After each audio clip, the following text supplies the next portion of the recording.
Welcome guys, we are back with another video. Today we are going to talk about Huawei Nova 10 Pro.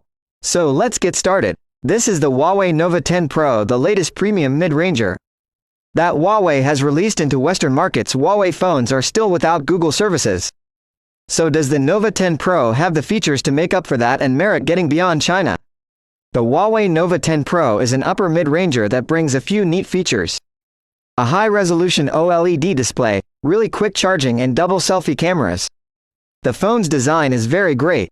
The plastic back panel has a sandblasted surface completion, which gleams in the light. The Nova logo was interesting, and the two-step camera bump, with its brilliant accents, looks very pleasant.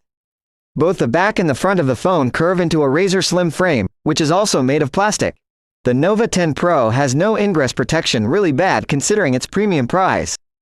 The display here is a curved 6.78-inch OLED with a quick 120Hz refresh rate, and its resolution is higher than most other phones, at 1200p, bringing about a sharp pixel density of 429 ppi. The image is crispy and contrasty.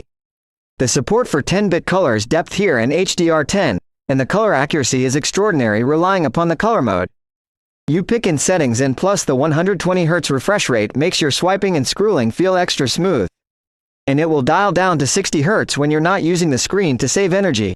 The brightness isn't brilliant, but it's solid. We estimated a limit of 560 nits with the manual brightness slider, and this lifts to 780 nits in auto mode when in bright conditions.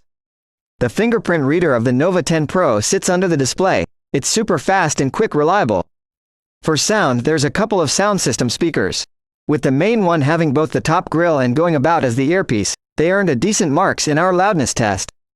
The sound quality is great too, with nice highs and some bass.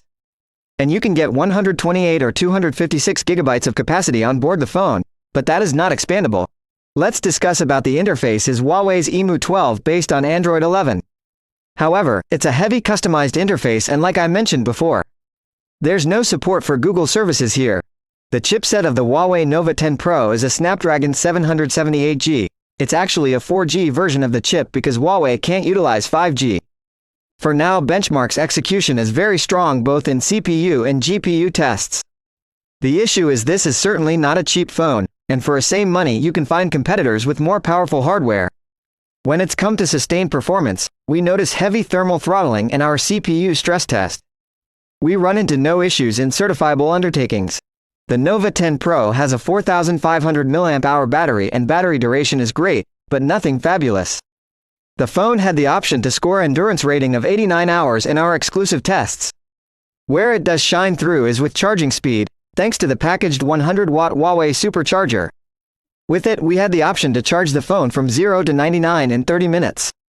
And within special turbo mode turned on, we could charge to full in 26 minutes. Now we have the cameras. Let's start with the selfie cameras.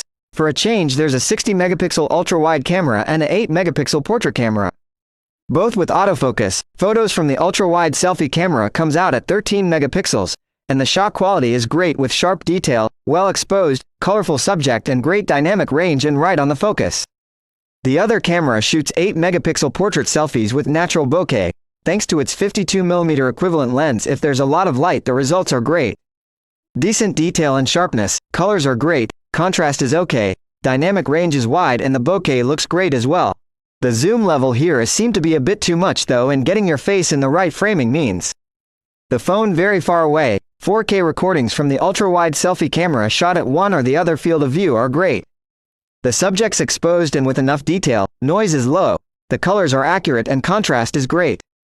The dynamic range could be better, however. The 4K selfie portrait recordings are detailed, sharp, with great colors, and dynamic range. Contrast are simply average, and we run into similar framing issues as with the stills.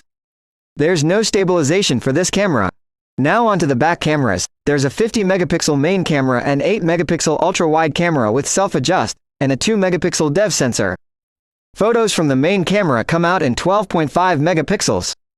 They are superb. There is a lot of detail, and we truly like the natural-looking rendition of fine detail like foliage. Other than that, there's low noise, great contrast, balanced dynamic range, and punchy colors. The 50 megapixel sensor of the main camera has the potential for twice lossless zoom. These are excellent, slightly softer than the regular photos, but the rest as a match portrait are great. The subject is good, well exposed, and colors look realistic. The separation is satisfactory, however it may miss in more complicated scenes. 8-megapixel photos from the ultra-wide camera are great. This camera has self-adjust. It can take micro close-up photos. They're likable with well-delivered detail, low noise, great dynamic range and lovely colors. 4K video from the main camera is fair. There's enough detail with a likable rendition, colors pop. And there's adequate contrast. The dynamic range is on the narrow side though with some clipped features, and the recording is overall a little soft, maybe because of the always-on stabilization. The 4K recordings from the ultra-wide camera are good, but not all that interesting. They have mediocre amount of detail and okay dynamic range. The colors are a bit washed out looking. So that is the Huawei Nova 10 Pro. There's a lot to like here: the sweet design, the blazing quick charging, the high-resolution curved AMOLED display and decent cameras. Then again, there are a couple of concerns here. And there's the Nova 10 Pro is not a cheap phone. At this price there are competitors that have waterproofing, a faster chipset and Google services for sure, on the off chance that you wouldn't fret living beyond the Google environment. The Nova 10 Pro worth considering in the event that his price goes down, or another option is the vanilla Nova 10.